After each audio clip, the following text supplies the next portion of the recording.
intervenant a droit à 20 minutes, très précises.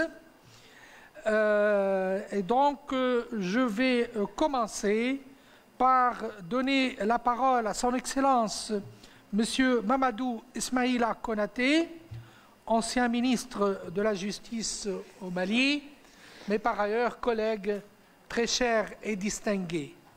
Monsieur le ministre et chers collègues, vous avez la parole, puisque c'est à vous qu'échoit la charge de nous présenter le rapport introductif de ce colloque. Vous avez la parole pour 20 minutes.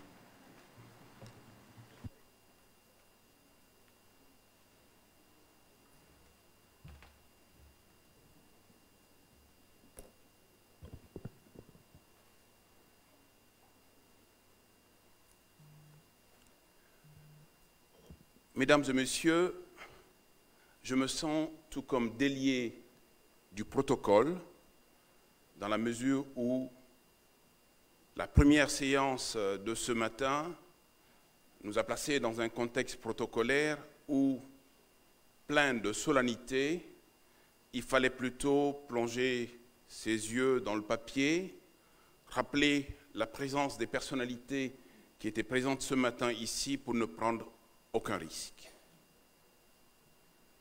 Vous comprendrez, monsieur le professeur, que désormais totalement délié de ces règles protocolaires qui peuvent s'avérer quelque peu contraignantes, je voudrais simplement indiquer quelques mots de salutation et de remerciement, notamment à l'endroit de l'organisation de ce superbe colloque qui nous donne l'occasion de revenir dans ce pays-là, ce pays tant aimé par son caractère paisible, ce pays tant aimé par son caractère divers et diversifié, et ce pays tant aimé parce que la Tunisie aujourd'hui fait partie de ces pays où l'état de droit en construction se consolide, prend en compte un environnement, prend en compte une culture, prend en compte une authenticité, ce qui fait qu'on est dans ce pays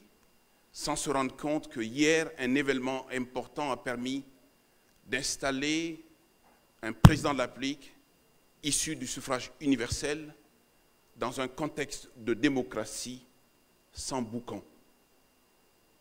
Ceci est d'autant plus rare dans notre continent qu'il faut non seulement le mentionner d'une part, mais en même temps le saluer et se réjouir, tout comme s'en féliciter.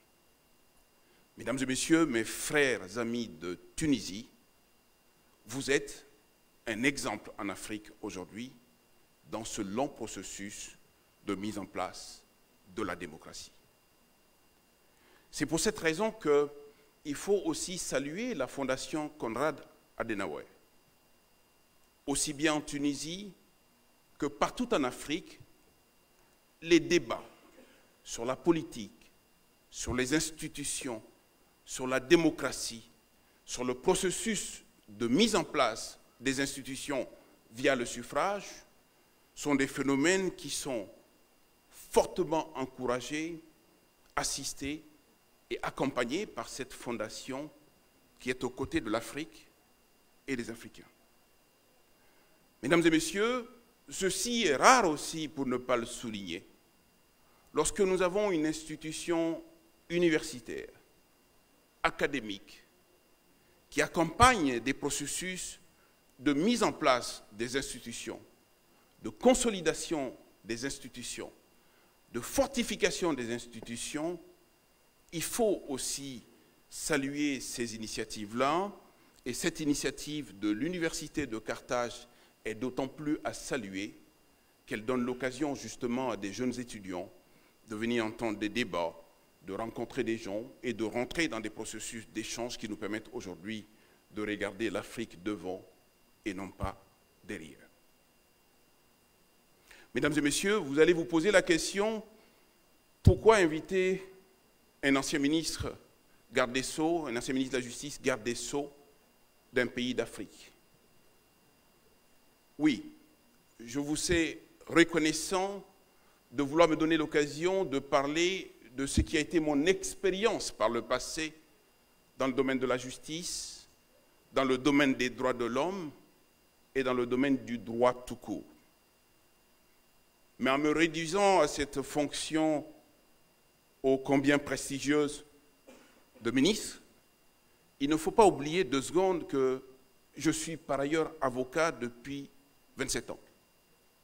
Et c'est d'ailleurs en étant avocat et avocat engagé que l'on a pu penser à moi pour me demander de prendre les charges de ministre de la Justice, garde des Sceaux. Mesdames et messieurs, c'est vrai qu'il faut se réjouir d'avoir été ministre dans sa vie. C'est vrai que c'est un honneur d'avoir siégé à la table du Conseil des ministres. Mais tous ces honneurs ne doivent pas vous faire oublier 2 secondes que la fonction de ministre, de surcroît de ministre de la Justice, est une fonction qui est presque vouée à l'échec. J'ai envie de dire, il faut manquer d'équilibre véritablement pour accepter la charge de ministre de la Justice dans nos pays, dans nos contrées africaines. Pourquoi? Tout le monde parle de justice. Tout le monde demande la justice. Tout le monde demande la justice, mais jamais pour soi, pour l'autre. Parce que simplement, la justice est considérée comme cette denrée rare, un peu comme la mort, un peu comme les maladies lorsqu'elles sont très graves, les pandémies, on pense plus aux autres qu'à soi-même. C'est toujours facile et même banal dans nos bouches que d'évoquer la mort. Mais personne n'évoque la mort en pensant que soi-même, on peut immédiatement mourir au moment où on évoque la mort. Il en est de même de la justice. La justice, au-delà des effets de mode, c'est aussi un instrument qui est utile et nécessaire dans un État de droit, dans un système de démocratie. Et vous ne trouverez pas un seul pays dans notre continent, mais en dehors de notre continent, qui ne réclame pas la justice, qui ne voudra pas mettre la justice en place, qui ne voudra pas doter une personnalité au sein du gouvernement pour assumer les fonctions de ministre de la Justice. Mesdames et messieurs, une chose est de vouloir la justice, une autre chose est d'installer la justice, mais la justice, la vraie. La justice, la vraie, c'est laquelle? C'est cette institution, une fois qu'on a fini de la mettre en place, de la confier à des hommes et de femmes engagés dans le cadre de la justice, lorsqu'on est pouvoir public, lorsqu'on est gouvernement, lorsqu'on est Premier ministre, lorsqu'on est président de la République, il faut accepter simplement qu'une fois mise en place, elle vous échappe. Nul individu, nul groupe d'individus ne doit prendre en charge le contrôle de la justice comme instrument dédié à son service contre les autres. Les autres, c'est lesquels? C'est tous ceux qui ne sont pas de la même obédience que vous. Les autres, c'est lesquels? C'est tous ceux qui ne sont pas des mêmes obédiences politiques que vous. Tous ceux qui ne sont pas ressortissants des mêmes contrées que vous, tous ceux qui ne pensent pas la même chose que vous, tous ceux qui ne disent pas la même chose que vous, tous ceux contre lesquels vous en avez.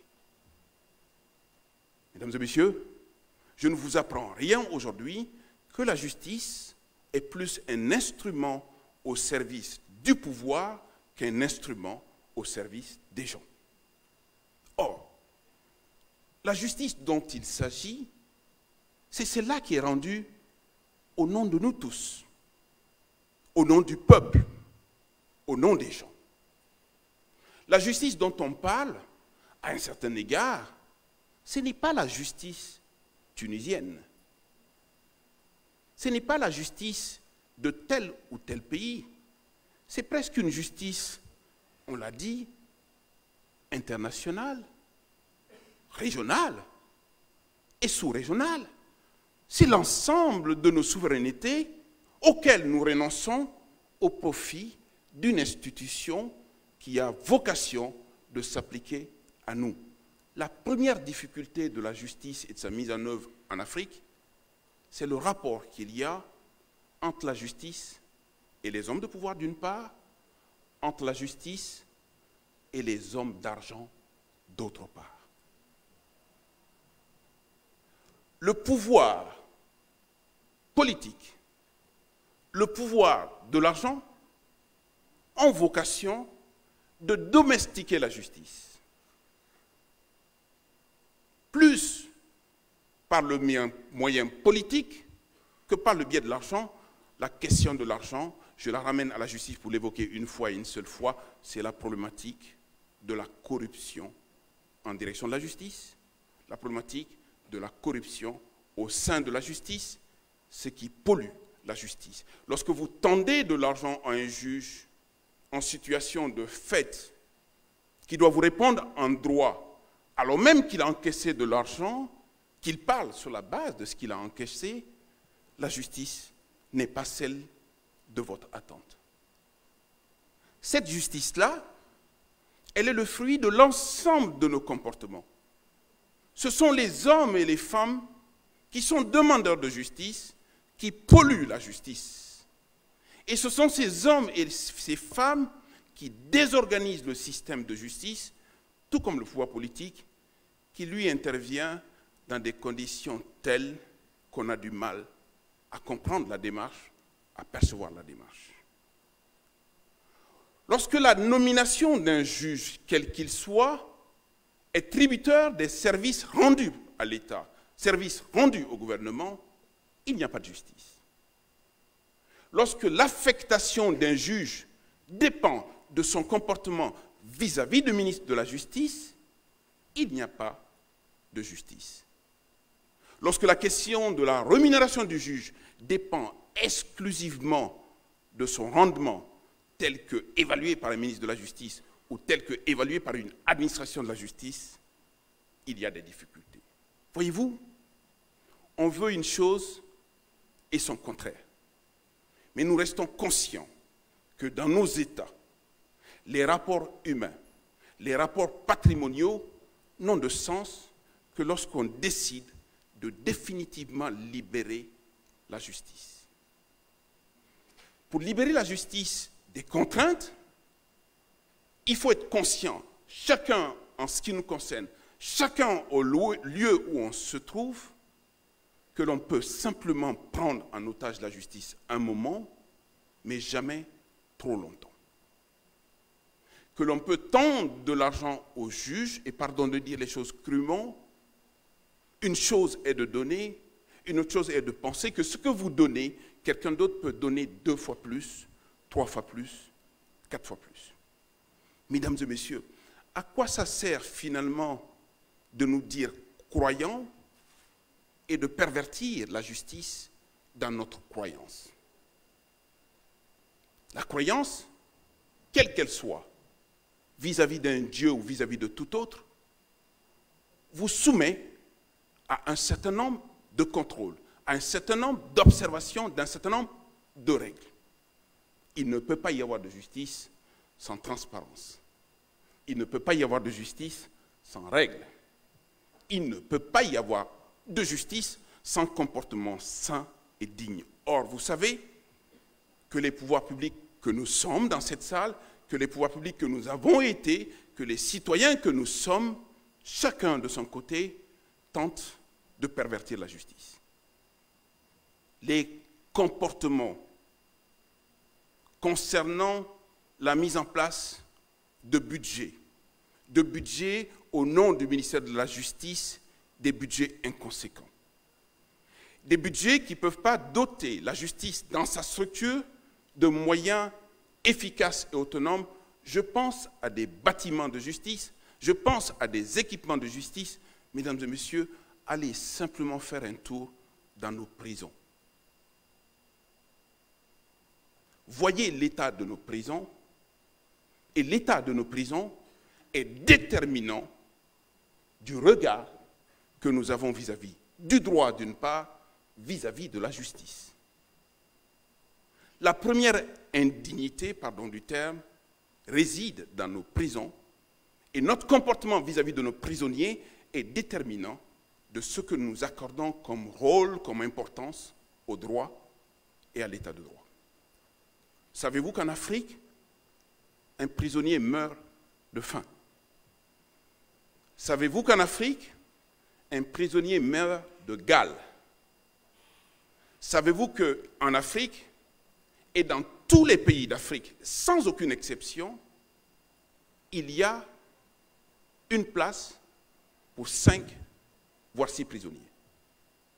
Mesdames et messieurs, le droit commence par la justice, se termine par la prison. Entre les deux, on n'a jamais fini avec la justice, on n'a jamais fini avec les justiciables, parce que le citoyen qui est condamné, qui va en prison, est un citoyen qui est appelé à ressortir demain. Mais si vous le cassez en deux, comment voulez-vous qu'il ressorte sur ses deux pieds? Mesdames et messieurs, l'état de nos prisons, l'état de nos juridictions, les équipements à l'intérieur de nos juridictions, la situation du juge, quel qu'il soit, que ce soit le juge d'instance national, que ce soit le juge d'appel national, que ce soit le juge de cassation, ou même que ce soit les juges au sein des juridictions internationales qui ne sont rien d'autre que les juges nationaux en transport dans des juridictions internationales.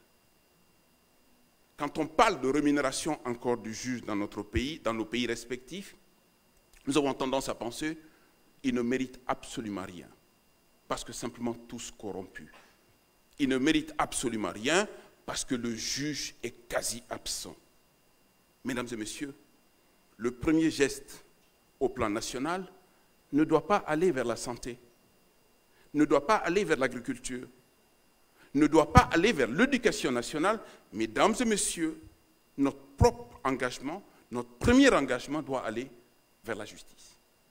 Sans justice, il n'y a pas d'état de droit. Sans justice, il n'y a pas de paix.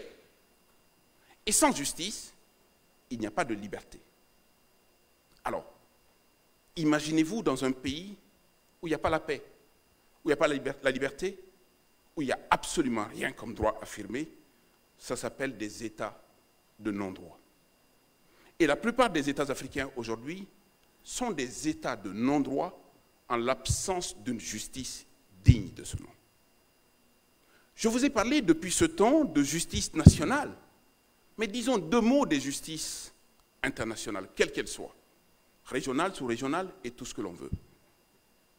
Le défi, c'est exactement, messieurs les hauts magistrats, ce que vous n'avez pas été toujours capable, pardon du terme, de régler au plan interne.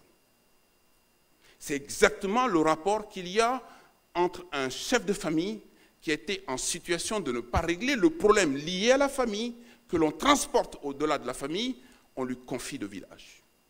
Dans les deux cas de figure, vous allez rencontrer les mêmes problèmes que je suis en train de vous indiquer ici. La question du matériel, la question des conditions de travail, la question de la rémunération et la question de votre indépendance.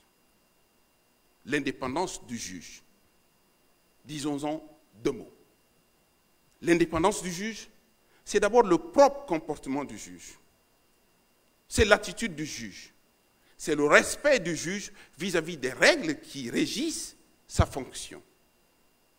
Pour moi, le juge est une puissance. C'est celui qui peut anéantir une liberté et c'est celui qui peut libérer d'une contrainte. Entre les deux, l'attitude du juge est importante. Au-delà de ce que vous n'êtes pas payé, au-delà de ce que vous êtes dans des conditions de travail assez difficiles, on n'attend rien d'autre de vous que d'être des juges et des vrais juges. Le juge, ce n'est plus un citoyen normal comme vous et moi.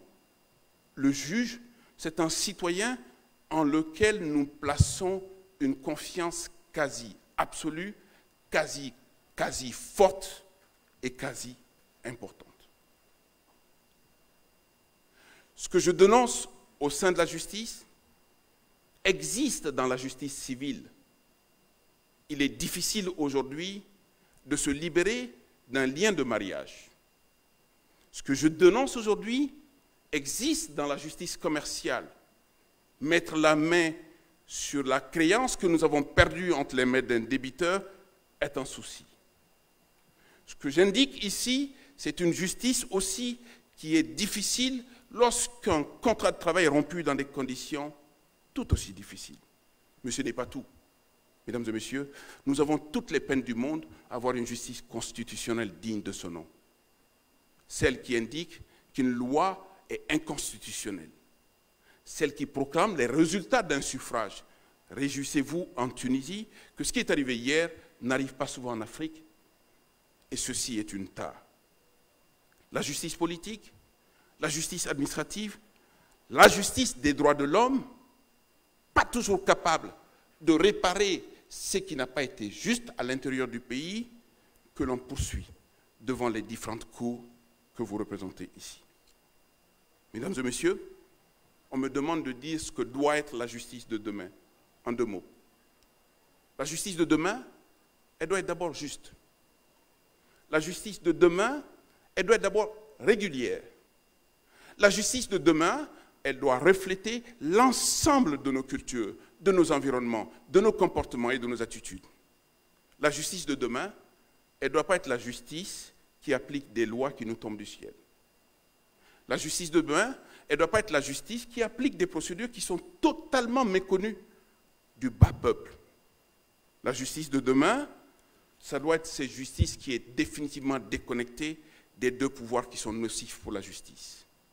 Le pouvoir de l'argent d'un côté et le pouvoir politique de l'autre. Mesdames et messieurs, cette justice est d'autant plus importante, est d'autant plus nécessaire, est d'autant plus utile qu'il y va de nos survies d'hommes et de femmes, nos survies de Tunisiens, nos survies de Marocains, nos survies d'Algériens, nos survies d'Africains au sud du Sahara, parce que simplement, cessons de faire comme les autres, faisons comme nous sommes, faisons avec ce que nous avons et surtout, faisons entre nous. Je vous remercie.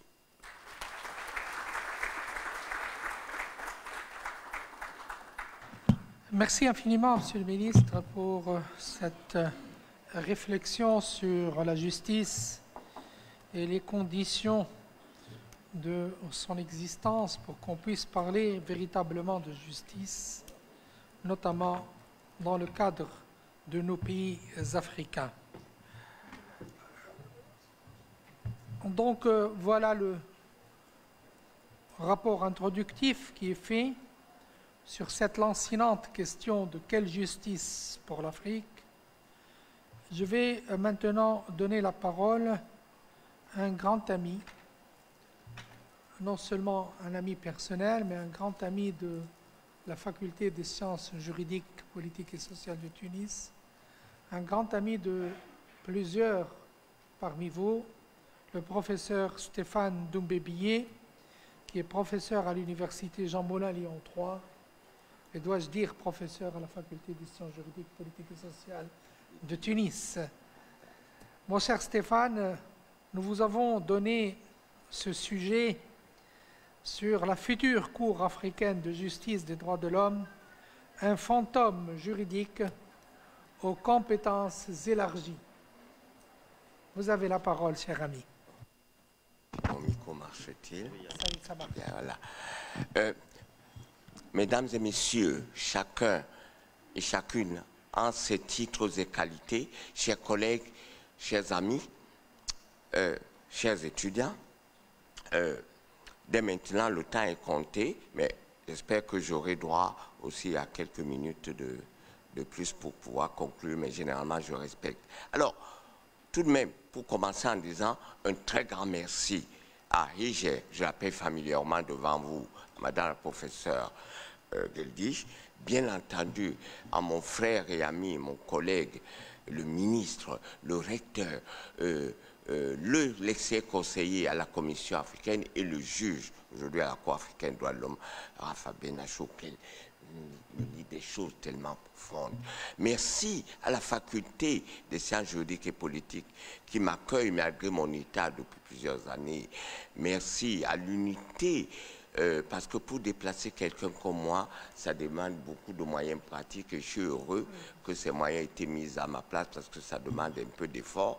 Ce qui suit, et d'ailleurs la présence ici de mon épouse que je voudrais aussi remercier parce qu'elle est tellement anxieuse maintenant qu'elle peut faire que je ne me déplace plus. Mais comment refuser de venir à Tunis? Merci à la Fondation pour tous les efforts, y compris financiers, qu'il pourra faire pour faciliter ce séjour.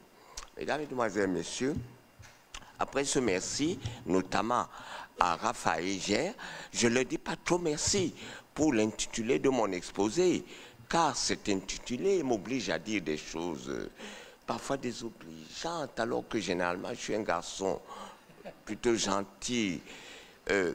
C'est donc, fort heureusement, j'ai tendance à dire à la suite du propos de Madame la conseillère juridique, dans un contexte d'incertitude sur les données chiffrées, notamment quant à l'entrée en vigueur du protocole de création de la Cour, j'aurai l'occasion d'y revenir, que vous relativiserez les critiques éventuelles que je pourrais faire, je dis tout de suite, sont faites pour faire avancer les choses, pas pour reculer.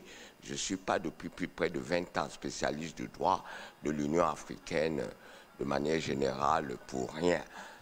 Donc c'est pour faire avancer les choses. Faut-il rire ou pleurer de l'Union africaine et de son droit? Telle est la première réflexion qui vient immédiatement à l'esprit. Et incontestablement, elle entre en écho avec l'intitulé de la thématique qui m'a été proposée, un fantôme juridique aux compétences élargies. Pourquoi? Parce que dans les deux cas, il y a une sorte d'écho. D'une part, l'impuissance du droit international face au recours illicite à la force dans la guerre du Golfe, et d'autre part, l'état d'incomplétude et d'inachèvement dans lequel se trouve l'Union africaine et son droit. Il y a là comme une double fausse évidence. Fausse évidence d'abord d'une création juridique qui marque évidemment une situation d'existence, comme nous l'enseignait depuis longtemps, depuis la fin du 19e siècle, François Génie, et s'agissant du droit international, Nguyen Ngoc Dinh, à la 6e édition de son traité de droit international public, dit à propos de la positivité du droit international, il existe parce qu'il a été créé. Et pourtant, la juridiction n'est toujours pas en place. Fausse évidence d'autre part d'une cour qui fonctionnerait alors parce que tout simplement elle est constamment remise sur le marché, elle est travaillée, ses compétences, laissant penser à l'esprit public qu'il y a là un phénomène juridique réel qui existe. Et il y a là, à mon avis, un paradoxe qui est à la base, qui se trouve son origine dans un hiatus entre, d'une part, une création juridique, incontestablement par des textes fondateurs, et une absence d'effectivité. Ce hiatus mérite d'être expliqué, tant il paraît inacceptable. Et nous, la doctrine, dont c'est le rôle très modeste, parce qu'il est auxiliaire de déterminer le sens de la règle de droit, nous devons apporter une explication. Mon explication, qui est d'ailleurs celle de beaucoup d'entre vous qui êtes présents dans cette salle, tant vous avez travaillé ce sujet, y compris dans l'un des rares rapports spéciaux de la Commission de droit international de l'Union africaine que l'on doit au professeur Rafa Benachou, au rapport général de Madame la rapporteure de cette commission, et à une conférence aussi, Hege Redich, au secrétaire Kamga, beaucoup d'autres qui ont travaillé cette question, crois que c'est hiatus qui appelle une explication, j'aurais tendance à dire une explicitation. C'est ce qui tourne autour de deux idées relativement simples qui sont développées dans mon rapport écrit et que je voudrais sommairement, parce qu'il n'y a pas de temps, exposer devant vous.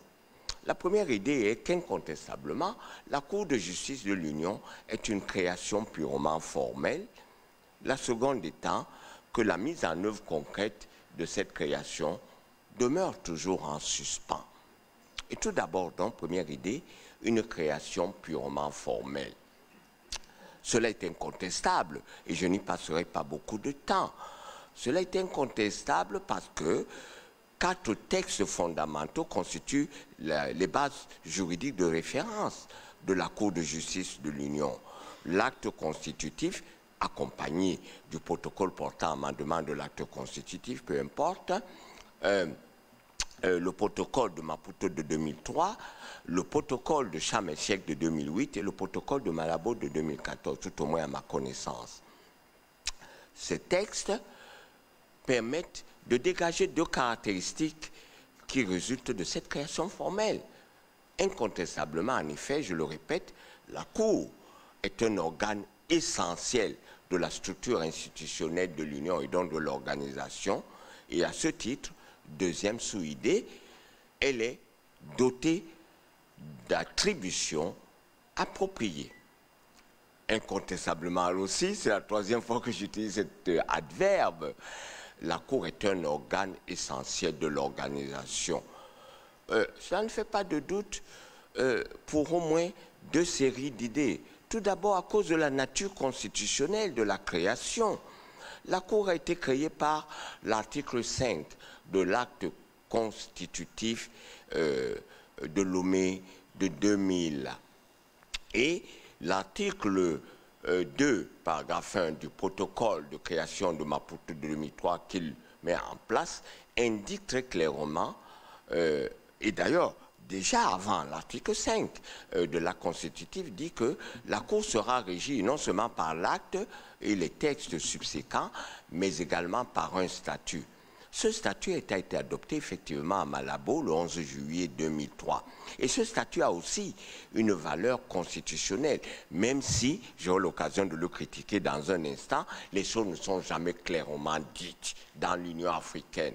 Il y a ici une formule héritée de l'article 92, je crois, de la charte des Nations Unies, qui fait de la CIJ l'organe judiciaire principal des Nations Unies, conformément à son statut qui lui est annexé et qui en fait partie intégrante. On aurait dû le préciser.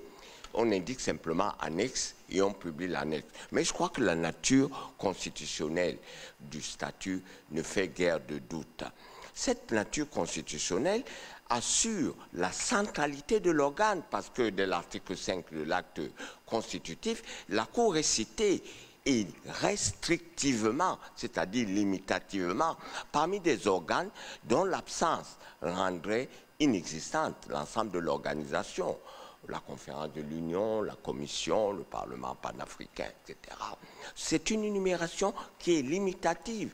Et donc la Cour en fait partie. Elle apparaît donc comme un organe principal, pas simplement de l'organisation, mais comme un organe principal.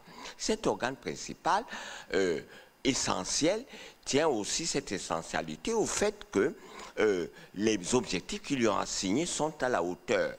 Vous vous souvenez que la Cour est tout à fait un organe nouveau qui rompt avec le système de l'ex-OUA qui était tout entier orienté vers la lutte contre le colonialisme, le néocolonialisme sous toutes les formes et sur la protection de la souveraineté des jeunes États.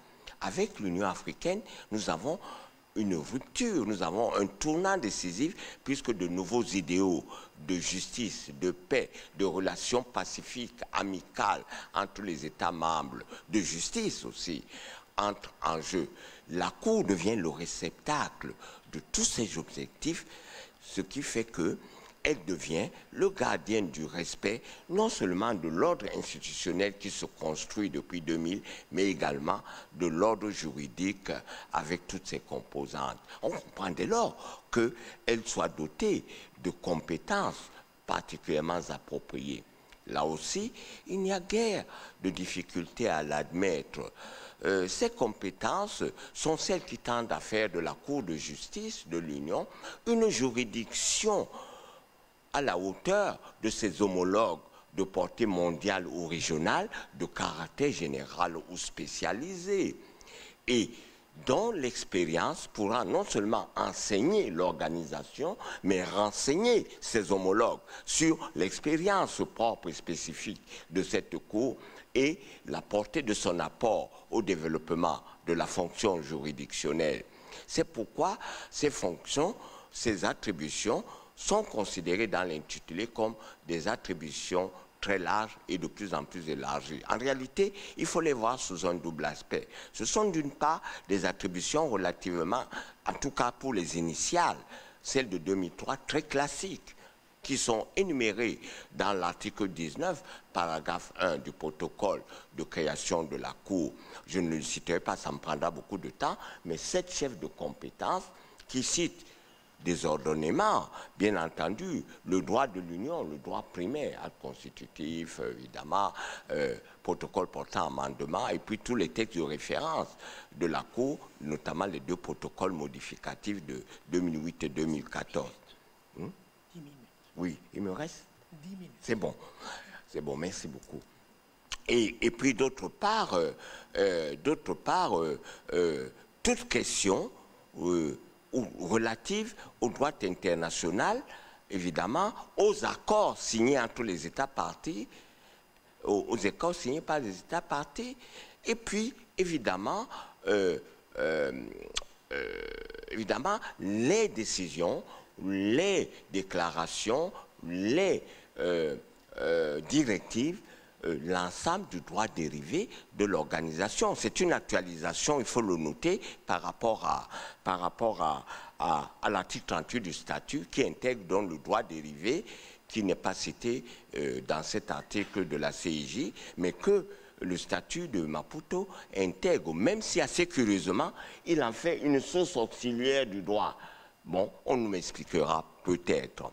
Ces compétences classiques vont cependant devenir des compétences évolutives dans la double fonction que dessine l'article 18, paragraphe 1 et paragraphe 2, c'est-à-dire d'une part une fonction consultative qui là aussi, je passe rapidement, est limitée à la conférence de l'Union. Je ne comprends pas pourquoi le président de la Commission ne peut pas demander, par exemple, etc., peu importe, mais fonction consultative de demande d'avis, et puis surtout la fonction juridictionnelle. Et c'est là où le titre de ma présentation se justifie, car cet élargissement est double. Je le qualifierai d'abord d'une extension par défaut, parce qu'il s'agit simplement de recompacter le périmètre de la Cour en ajoutant à ses compétences traditionnelles les compétences de la Cour africaine des droits de l'homme et des peuples, avec laquelle elle fusionne à partir de 2008. Ce qui met quand même en cause, je voudrais le dire ici en présence de M. le Président et des juges, ce qui pourrait mettre atteinte, pour ma part, pourrait porter atteinte à l'autorité de décision d'une juridiction qui, si pour des raisons de cohérence, elle doit s'effacer derrière une juridiction générale dont elle devient une section, remet en cause le caractère technique de cette juridiction qui a fait connaître enfin l'Afrique comme un mécanisme original de protection des droits fondamentaux des Africains, évidemment.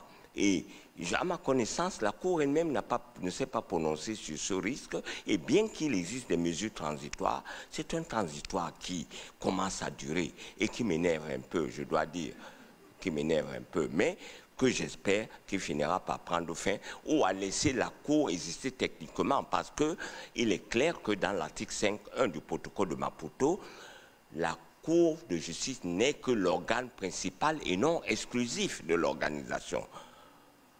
Cela accepte donc la multiplication des juridictions. Mais c'est surtout évolutif parce que des compétences nouvelles lui sont ajoutées. Compétences extensives par le protocole de Malabo. D'abord une compétence d'appel qui fait désormais de ce qui existait des chambres. On y ajoute une chambre d'appel, une chambre de pénale internationale, une chambre chargée de s'occuper de ces questions. On élargit le prisme. La Cour veut vraiment devenir, pour toute une série de raisons, l'organe judiciaire unique de l'organisation. On pourra discuter sur ce schéma. Il n'en reste pas moins que cet élargissement fait apparaître la Cour comme une création extraordinaire en évolution constante, mais dont malheureusement la mise en œuvre concrète n'est toujours pas assurée, demeure en suspens, et c'est mon deuxième point. Une mise en œuvre en suspens, chacun l'accepte volontiers. Alors, il y a une incertitude parce que Madame la conseillère juridique a dit que la Cour est entrée en vigueur. Nous avons un problème de chiffres. Le site indique en effet 11 février, Madame, pas premier, 11 février 2009. J'ai regardé, aucun État n'a ratifié avant, 30 jours avant cette date. La seule ratification est celle de la Gambie. Elle est intervenue en avril et le dépôt des instruments en juillet 2009, c'est-à-dire postérieur à l'entrée en vigueur. Mais comme les chiffres de la Commission ne distinguent pas entre ratification et adhésion, on a une grande confusion, de telle sorte que des pays comme le Soudan du Sud ou le Maroc, qui viennent d'être réadmis, qui acceptent l'acquis continental, sont comptés, et donc nous avons 18 ratifications alors qu'elles n'existent pas. Et donc, pour ma part, la Cour n'est pas entrée en vigueur. Mais nous pourrons discuter. Pourquoi ce suspens? Très rapidement, pour deux raisons. Tout d'abord parce que des obstacles demeurent, ce que j'appelle des obstacles persistants, et peut-être enfin une raison plus profonde. Alors, sur les obstacles persistants, premier sous-point, beaucoup d'entre vous connaissent son travail et je me réjouis de les avoir lus. Je ne peux pas rendre compte de tout. Il y a d'abord la lenteur ou l'absence des ratifications qui a été évoquée ici, qui soulève de nombreux problèmes, au point que le protocole de Malabo fait toujours l'objet de 0 ratification et 7 signatures. Ça n'est pas acceptable. Ça n'est pas acceptable en 2014. Ensuite, des problèmes financiers, évidemment, qui ont été évoqués, parce que l'Union n'a pas de budget propre, nous dépendons des partenaires internationaux, et tout ce que nous avons fait l'objet d'une stratégie de ruissellement qui fait qu'on met du goutte à goutte, alors que nous construisons des sortes de monstres juridiques, comment on appelle, des architectures de paix et de sécurité, de ceci et de cela, qui demandent beaucoup d'argent. Donc, il y a un problème. Des obstacles techniques aussi, de part et d'autre. De la part de l'Union, je le dis, parce que le bureau juridique, sauf erreur de ma part, n'a pas de service des traités et accords qui peut assurer le suivi, savoir exactement. Et lorsque les conseillers vont en mission, ils n'ont pas de mandat pour faire le plaidoyer auprès des États qui visitent pour les encourager. Sans doute, à l'occasion de chaque session maintenant, il y a un séminaire d'entrée. Peut-être que, Madame la conseillère, vous pouvez mettre des séminaires de promotion, des ratifications pour encourager les chefs d'État à avancer. Mais aussi du côté des États, où les services des traités et accords existent, mais il n'y a pas de programme de ratification. Les agents vont en mission, ils gardent le texte sous le manteau, il n'y a donc pas d'archives, les gouvernements ne savent donc pas quels traités ils ont négocié et ratifié, et les obligations d'acceptation, de consentement à être liées. Tout cela est fort difficile, mais n'est pas dirimant, à mon avis, car petit à petit, au fond, l'Union fait son nid en matière de cours. Ce qui me préoccupe pour terminer, c'est simplement une raison plus profonde, qui est une nécessité presque douteuse de cette cour, et peut-être même, excusez-moi de le dire, de l'organisation. Nécessité douteuse pour toute une série de raisons que je développe dans le rapport. J'en prendrai simplement 2 ou 3. Première raison, des textes mal rédigés, avec des fautes, les singuliers pour les pluriels et vice-versa, des erreurs juridiques aussi. Par exemple, on dit dans le protocole les compétences originales. Il s'agit de compétences originelles ou tout au plus originaire. Cela tient peut-être à la langue anglaise de la majorité des conseillers, mais est-ce qu'il n'existe pas un service de traduction à l'Union africaine? Est-ce que le bureau juridique ne fait pas d'éditing Est-ce qu'on ne peut pas consacrer de faire le toilettage des textes avant qu'ils soient soumis, au point que les protocoles d'amendement, qui sont un processus lourd, appellent des corrections? Alors vous avez toujours des définitions qui sont reprises. On en est maintenant au juge unique, pour dire le juge de la Cour de justice des droits de l'homme et des peuples, alors qu'en 2008, c'était Cour de justice et des droits de l'homme, parce qu'on avait oublié peuple. On est obligé de dire que juge unique veut dire tout ça pour rattraper, etc. Et ça n'est que de petites choses. Des textes mal coordonnés, et là aussi, il y a un problème incontestablement mal coordonné, parce qu'on a l'impression que chaque processus juridique vit sa vie propre. Et ainsi, un dernier exemple, simplement, dans le protocole de création, on parle de mesures conservatoires, mais alors qu'il y a eu fusion, dans le protocole de 2008, on parle de mesures provisoires. Il n'y a là aucune cohérence. Voilà un certain nombre de choses qui font qu'on pourrait douter de la nécessité de cette cour. Alors, mon discours pourra vous paraître sûrement un peu sévère. Je crois qu'il se veut surtout juste. Il se veut juste parce qu'on ne peut pas accepter qu'une structure juridictionnelle qui est destinée à assurer le respect, à devenir le gardien de l'ordre juridique continental, en soit là, à l'état de verre à moitié vide, verre à moitié plein, et alors qu'il n'est pas entré en vigueur, le système de la Cour apparaît comme une fiction, comme dans le mythe de la caverne de Platon, où l'ombre est plus réelle que la réalité extérieure. Allant même plus loin, on assiste à une sorte de travail de Sisyphe, où alors que la réalité n'est pas véritablement juridique, on revient dessus par un travail éternellement recommencé, on surcharge les ailes, et la Cour ou l'Union devient comme une sorte de phénix dont les ailes chargées l'empêchent de voler. Je crois qu'il faut remettre tout ça, reprendre tout ça, refuser, faire peut-être confiance à des gens qui connaissent le droit, je ne crains pas de le dire, reconstruire et pas simplement en façade. Sinon, on donnera raison à un vieux dicton selon lequel, à partir du moment où le phénomène juridique on ne tire pas d'expérience, de leçons acquises, et on n'envoie pas un message aux homologues que le droit comparé va commencer à nous montrer à partir de tout à l'heure, eh bien, on aboutit à la conclusion que pierre qui roule jamais n'amasse mousse. Je vous remercie.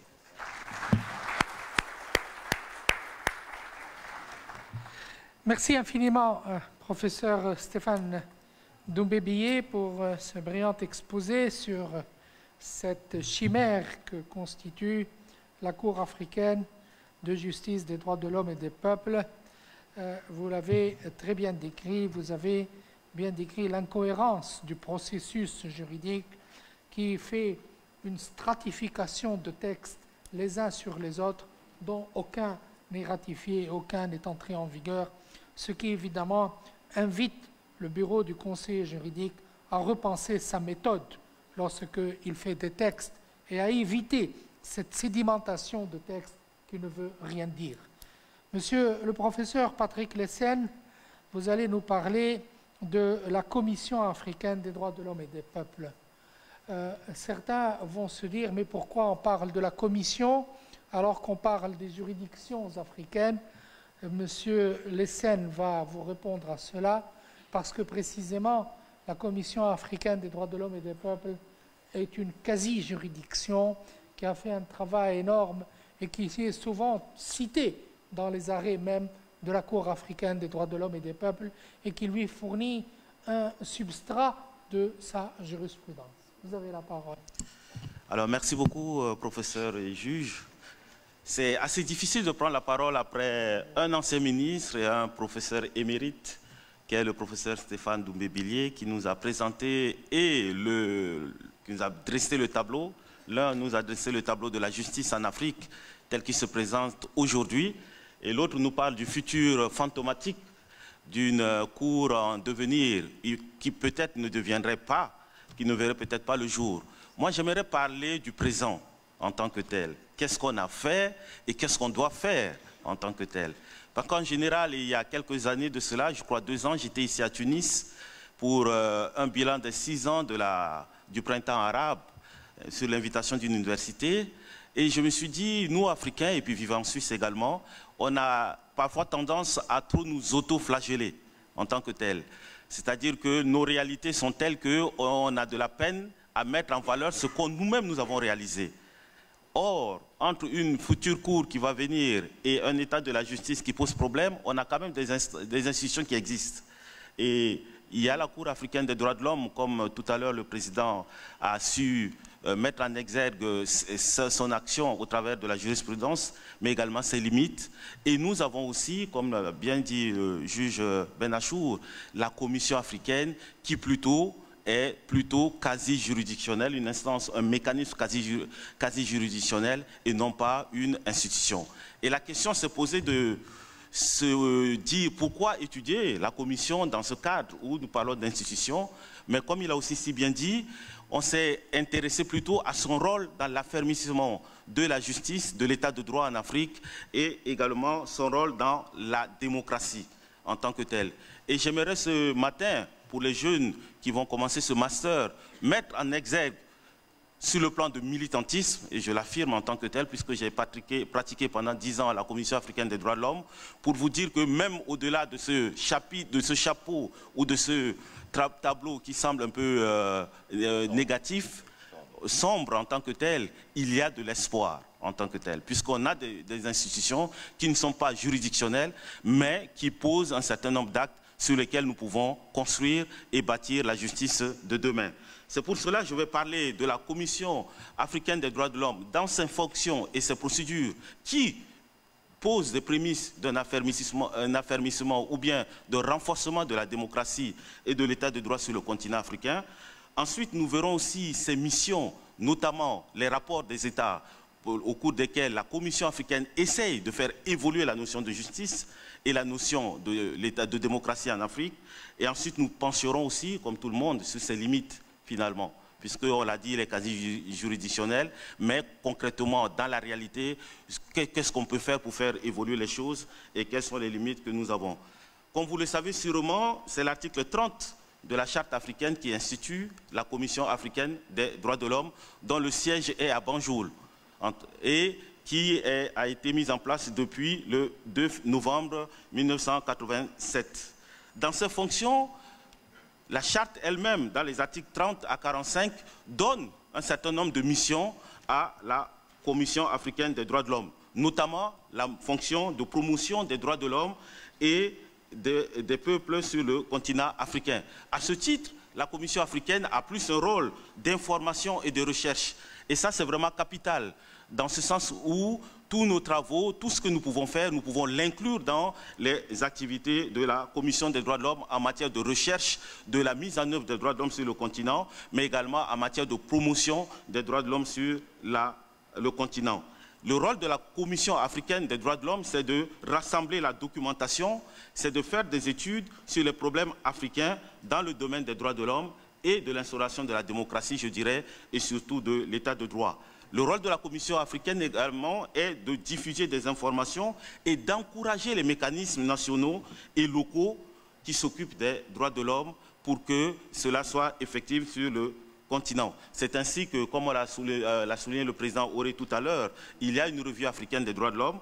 Également, la Commission a mis en place un certain nombre de revues, une revue africaine des droits de l'homme depuis 1991, dans lequel nous pouvons puiser des éléments pour affermir notre système judiciaire, pour affermir la justice sur le continent africain. Malheureusement, comme l'a dit aussi le représentant du ministre tout à l'heure, ce sont des éléments ou des documents qui sont très méconnus, voire ignorés de la majorité des Africains et de la majorité de la communauté internationale. C'est d'ailleurs dans ce centre-là que j'ai créé un centre d'études juridiques africaines à Genève, puisque tout le temps mes collègues me faisaient des références pour nous demander les textes africains en tant que tels. Donc c'est quelque chose qui est assez important, sur lequel nous pouvons voir les prémices, les idées pour le développement de la justice en Afrique.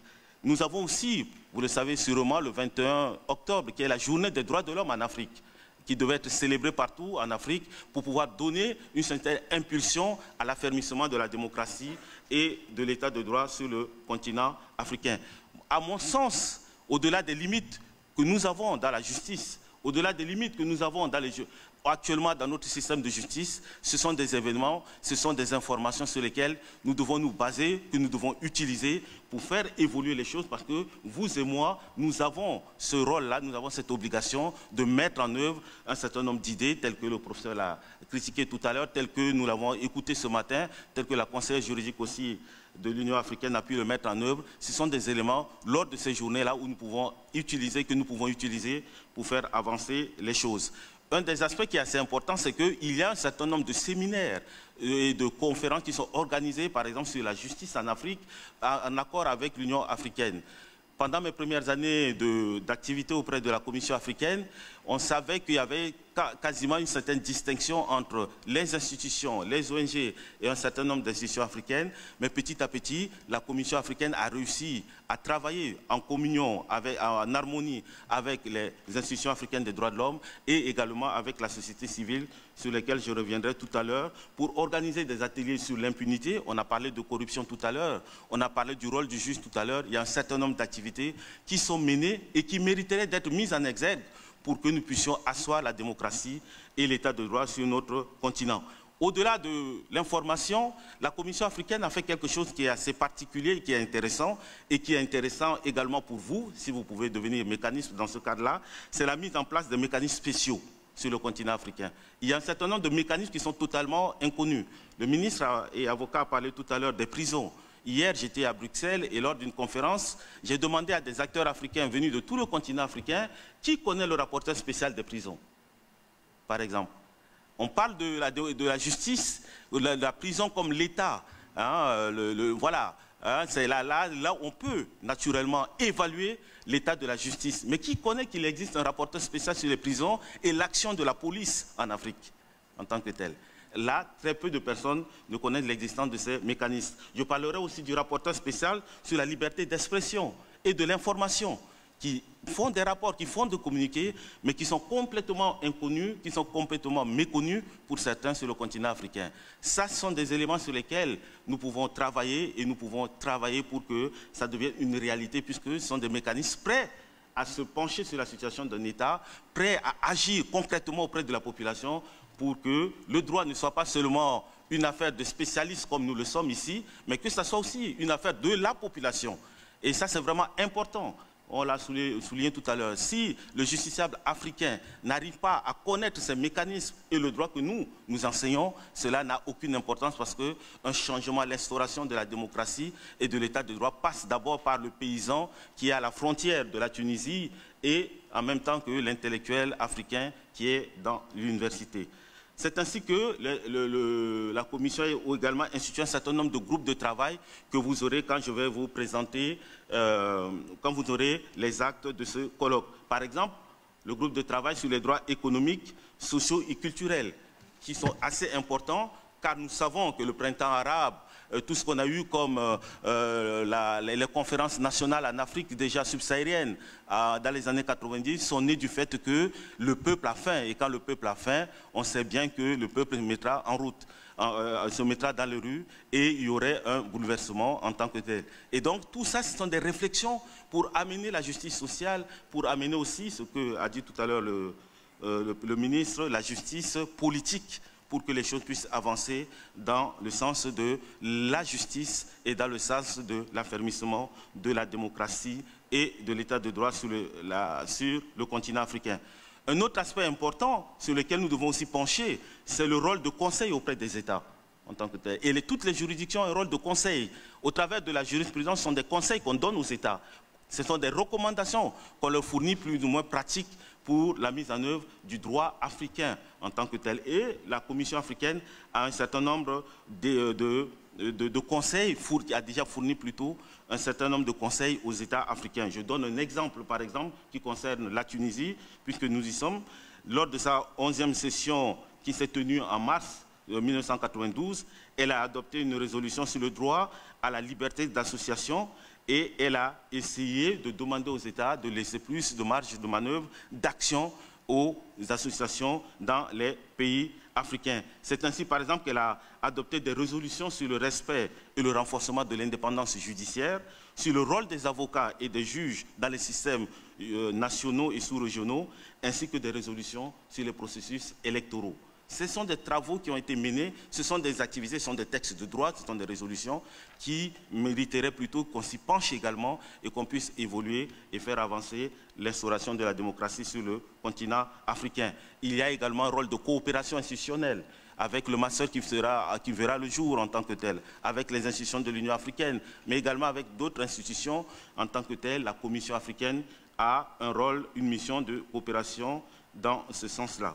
La deuxième fonction qui est assez importante et sur laquelle je vais me baser maintenant, c'est le rôle plus ou moins quasi juridictionnel, mais un rôle contentieux de la Commission africaine des droits de l'homme. Puisque, on le sait, la Charte africaine institue ce qu'on appelle des communications, c'est-à-dire qu'on peut déposer des requêtes devant la Commission africaine. Ces requêtes-là peuvent provenir des États, de communications interétatiques, mais je vous le dis davantage, je vous le dis déjà, d'ores et déjà, les États africains sont très peu fiants des communications interétatiques. À ce jour, il n'y a qu'une seule communication interétatique qui résulterait plutôt de la situation de la RDC à l'époque, qui a été attaquée par estimé attaqué par des pays voisins et qui a fait qu'une seule communication interétatique. Donc la majorité de la jurisprudence actuelle de la Commission africaine des droits de l'homme résulte plutôt des communications individuelles provenant des individus et également des organisations non gouvernementales, soit de la société civile. Et ça, c'est des communications qui permettent à la fonction de protection, permet un certain nombre d'arrêts sur lesquels je vais revenir tout à l'heure, qui permettent d'affirmer, à mon sens, que ces juridictions ou bien cette commission africaine, au même titre que la Cour africaine des droits de l'homme, pose des fondements, des jalons sur lesquels on peut bâtir, en attendant l'hypothétique mise en œuvre de cette Cour unique africaine des droits de l'homme et de justice, qu'on pourrait également, en tant que telle, utiliser pour bâtir au niveau national la démocratie et l'état de droit. Et une chose qui n'est pas écrite dans la Charte africaine des droits de l'homme, mais dans sa pratique, la Commission africaine a pu le relever et a pu l'imposer entre guillemets aux États, c'est l'adoption de résolutions relatives à la situation dans les pays africains en tant que telles. Donc, quand vous lisez la Charte, ce n'était pas prévu, mais dans sa pratique, la Commission africaine a pu, dans un certain nombre, et depuis le génocide rwandais principalement, utiliser le mot du juridique de résolution par pays, situation par pays, pour demander un changement, pour demander, par exemple, à ce qu'un certain nombre de changements soient effectués dans les États. Je citerai brièvement un seul exemple. Par exemple, le 11 octobre dernier, la Commission africaine des droits de l'homme s'est félicitée de la libération des prisonniers politiques au Cameroun, dont celle de notre collègue professeur Maurice Kamto. Ce sont des éléments qui font que finalement ça fait pression sur les États, ça fait un peu avancer les choses. Ça, c'est dans ses fonctions reconnues par la Charte africaine des droits de l'homme et par sa pratique. Mais également, dans les procédures de la Cour africaine des droits de l'homme, on voit un prémisse, je dirais un prémisse, de renforcement de la démocratie et de l'état de droit sur le continent africain. Et ce prémisse-là, c'est plutôt dans l'analyse, à l'étude des différentes communications, des différentes décisions résultant des requêtes des individus ou des ONG, qu'on peut éventuellement dire que sur le continent africain, au-delà du tableau sombre que nous avons tous, il y a quand même quelque chose à explorer, il y a des voies sur lesquelles nous pouvons réfléchir et que nous pouvons aussi renforcer en attendant que toutes nos institutions soient mises en place et que toutes les juridictions soient effectives. Par exemple, c'est les communications individuelles de l'article 56 de la Charte africaine des droits de l'homme, que je ne vais pas citer parce qu'on n'a pas de temps et il faut un débat en tant que tel, mais individuellement, en tant qu'individu, mais en tant que membre de la société civile, vous pouvez déposer, vous pouvez faire une requête, demander à la Commission africaine de statuer sur une situation qui violerait les droits de l'homme dans votre pays, mais qui irait à l'encontre de la démocratie et également de l'état de droit. Par exemple, dans ce cas-là, je parlerai de 3 points. Par exemple, la liberté d'expression, qui est une valeur cardinale de la démocratie et de l'état de droit dans un État. Le professeur Frouville dira que si on peut faire des greffes à la Commission africaine des droits de l'homme, on ne pourra pas lui reprocher de ne s'être pas prononcé sur la liberté d'expression en tant que telle. Et là, la Commission plutôt africaine des droits de l'homme va dire que dans un État, par exemple, on a le droit à la critique, on a le droit de critiquer, on a le droit de donner son opinion en tant que tel. Et donc, il y a toute une jurisprudence que vous trouverez qui permettrait de faire valoir un peu l'avancée dans ce cas-là. Dans 3 cas spécifiquement parlant, la Commission africaine s'est basée, d'abord, la situation des journalistes dans un pays. Elle a clairement dit qu'on ne peut pas être dans un État démocratique si les journalistes ne peuvent pas exercer en tant que tels leur liberté de presse. Et donc, dans ce cadre-là, on ne pourrait pas dire qu'on est dans une démocratie. Cela aussi a été dit, par exemple, dans l'affaire Sir Daouda Diawara, ancien président de Gambie, qui est décédé dernièrement, où la Commission a clairement dit que l'intimidation, par exemple, l'arrestation ou la détention des journalistes pour des articles publiés sur des questions posées, priverait les journalistes non seulement de leur droit d'expression, de diffusion de leur propre opinion, mais aussi le public de son droit à l'information. Or, on ne peut pas avoir une démocratie, on ne peut pas avoir un état de droit si le public n'est pas informé et si les journalistes ne peuvent pas faire leur travail. Deuxièmement aussi, c'est les partis politiques en tant que tels. Il y a également dans l'affaire Amnesty International contre Zambie du 5 mai 1999 où la Gambie a été condamnée pour avoir expulsé un certain nombre de personnes appartenant à un parti politique de l'opposition. Enfin, et dans le cadre aussi de la Tunisie, c'est les défenseurs des droits de l'homme. Vous savez que si on attaque les défenseurs des droits de l'homme, il n'y a pas meilleur moyen de limiter l'instauration de la démocratie, de limiter l'instauration de l'état de droit. Et là, dans un certain nombre de cas, comme l'affaire Sarawiwa et autres, la Commission africaine des droits de l'homme s'est positionnée fortement et fermement pour l'instauration des droits de l'homme. Je parlerai de la participation politique. On a salué, j'espère qu'on continuera toujours de saluer l'excellence tunisienne dans ce domaine, où on a des élections qui s'organisent, et surtout ces élections ne sont pas suivies de troubles, alors que partout ailleurs en Afrique, et notamment en Afrique subsaharienne, les élections sont une période de peur, où tout le monde essaie dès qu'on a élection, on sait que c'est la panique, tout le monde essaie de se protéger plus ou moins, pour ceux qui ont les moyens de partir du pays, ou pour ceux qui n'en ont pas, d'envoyer les enfants ailleurs, parce qu'on sait que la participation politique pose extrêmement de cas de problèmes.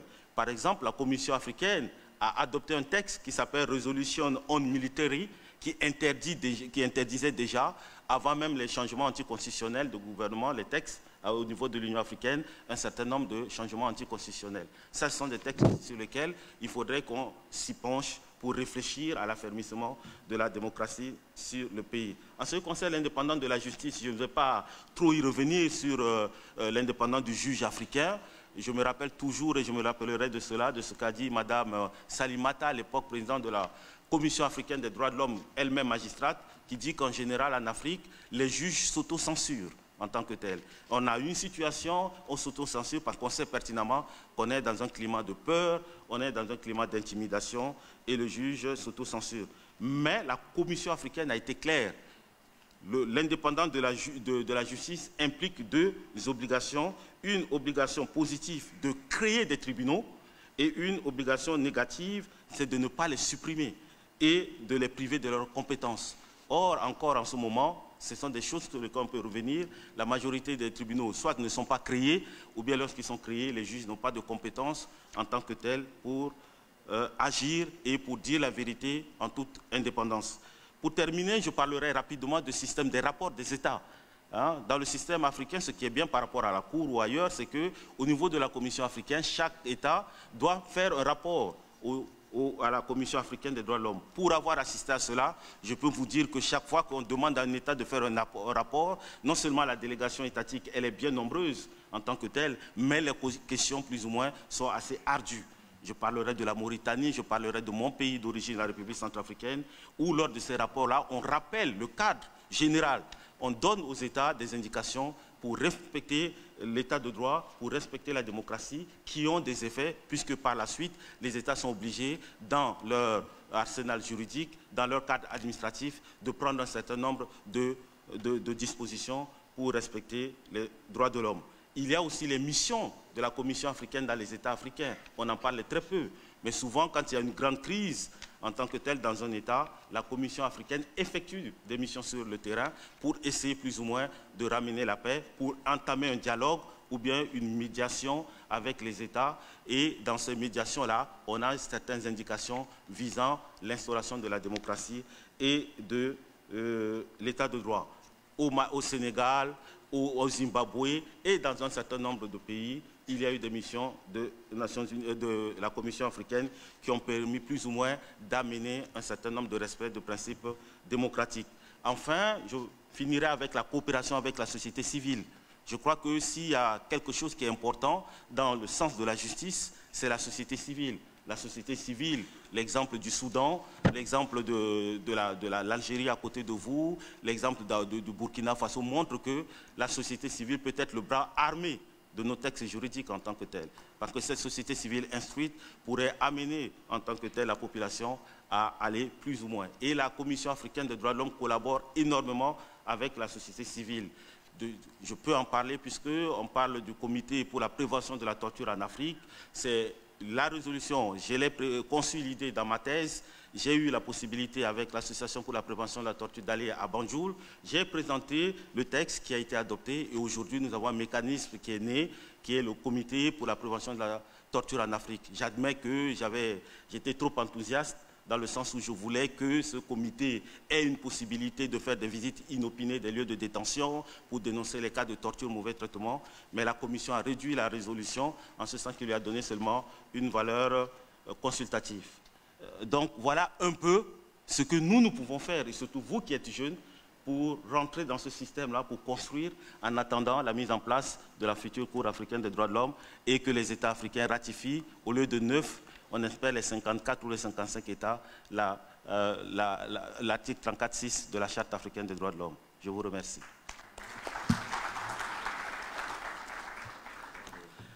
Merci beaucoup, chers collègues. 20 minutes, 44 secondes et 11 centièmes. Bravo donc pour le respect du temps qui vous a été imparti. Voilà, nous arrivons ainsi à la fin des communications de ce matin, ce qui nous laisse à peu près 45 minutes pour le débat. Nous avons pu rattraper un peu notre retard. Donc, j'ouvre le débat.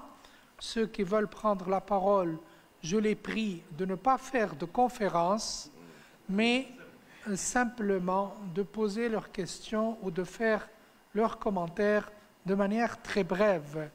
Et de toutes les manières, si quelqu'un dépasse la minute, je le couperai. Est-ce qu'il y a un micro-baladeur ?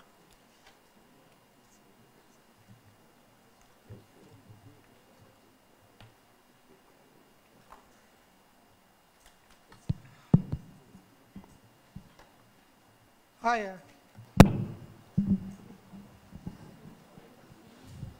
La parole est à Madame la conseillère juridique, Naïma Nagm.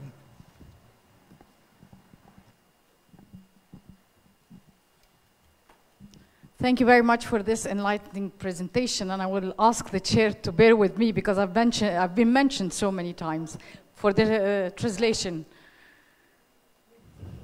Okay?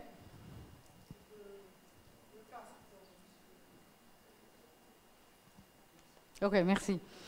Well, that is actually the problem when you have to write a statement at 2 a.m. So 11, you see it 1. So especially writing in not a familiar language for you. So I confirmed that the entry into force was 11th February. I will touch upon one issue. Legally is problematic, and that's why we mentioned this. With all due respect to Professor Billet, no, it entered into force because the other protocol did not enter into force yet. Hence, it's still not existing legally in full when it comes to the merger of the two courts. Bearing in mind, we only have the Court of Justice that is mentioned in the Constitutive Act. However, we are allowed to have other organs, and that's why the Court of Human Rights was established. So this is another issue actually for academia to discuss. We need more discussion on this issue because now after the entry into force of the Court of Justice in 2009, we might actually need to address the issue. Are we going to establish it? Because the Malabo Protocol did not enter into force or not. Yes, we do not have in my office a section for treaties per se, but my office does the function of the depository on behalf of the chairperson of the African Union, and I have a complete set of staff working only for treaties and for depository functions. So we have a lot of projects actually on this issue with our member states. So maybe we don't have the same structure like the UN having a treaty section or like the EU, but we do have internally our arrangement to do the function of the depository, and we're the one running all the information you have online regarding the treaties of the AU, the publication, and also the update with regard to the status list. I thank you. Thank you. Monsieur, vous vous présentez, s'il vous plaît.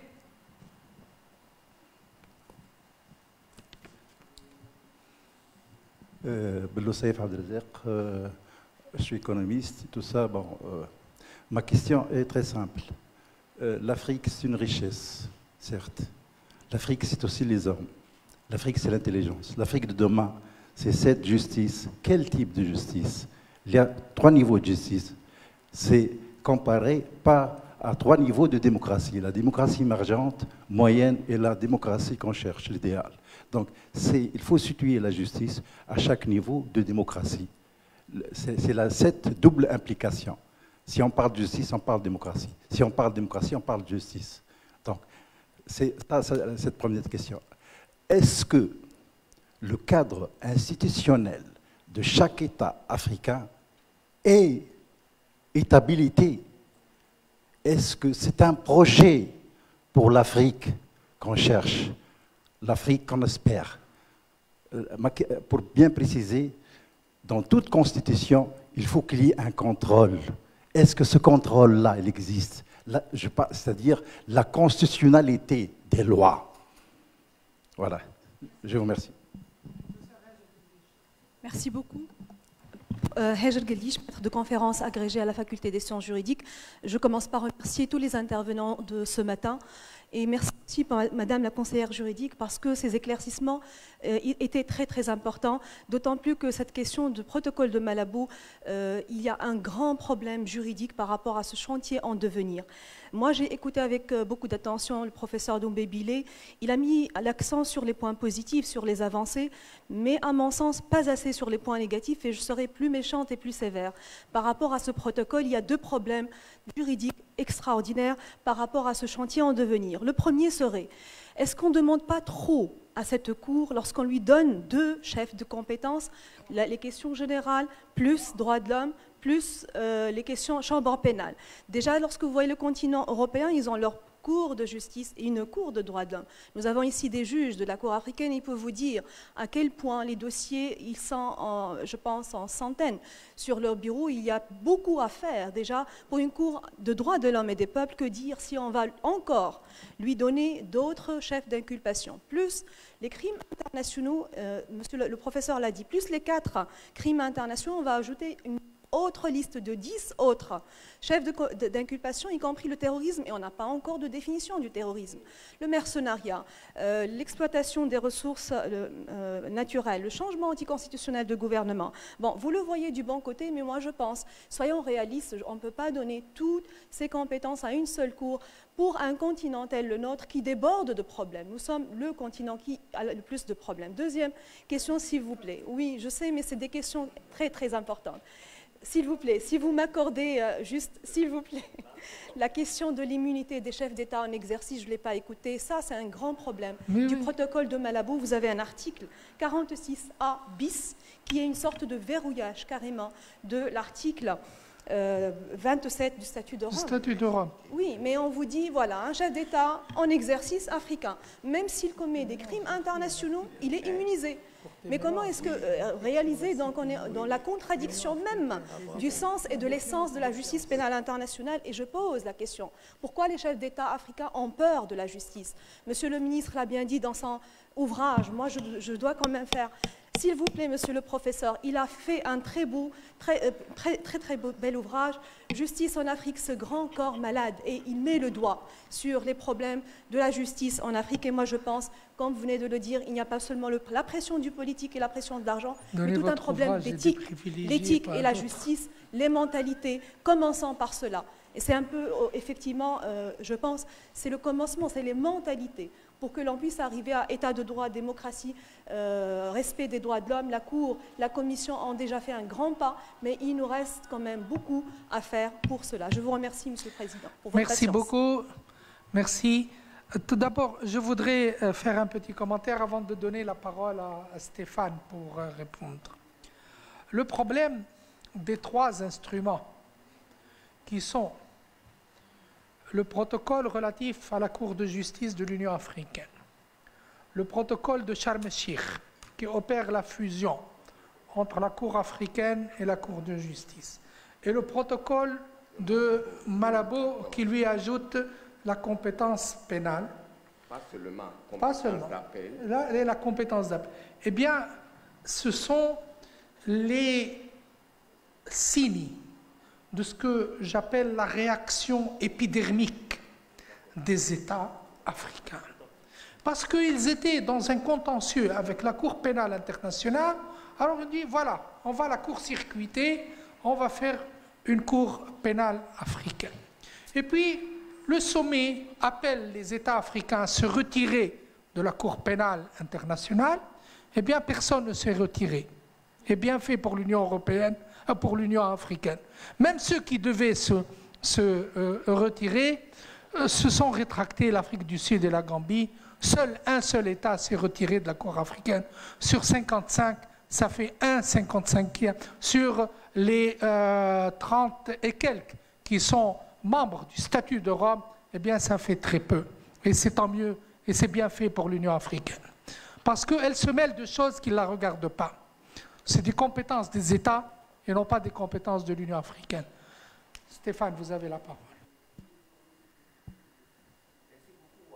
Je ne serai pas long, parce que, non seulement parce que je ne vais pas commenter ce qu'a commenté Madame la conseillère juridique, et c'est simplement que, parce qu'elle me rencontre pour la première fois, il y a de l'expertise qu'elle n'avait pas encore ciblée et que je ne suis pas si négative, alors que ma collègue, Aïcha Geldi, sait que généralement je suis beaucoup plus sévère.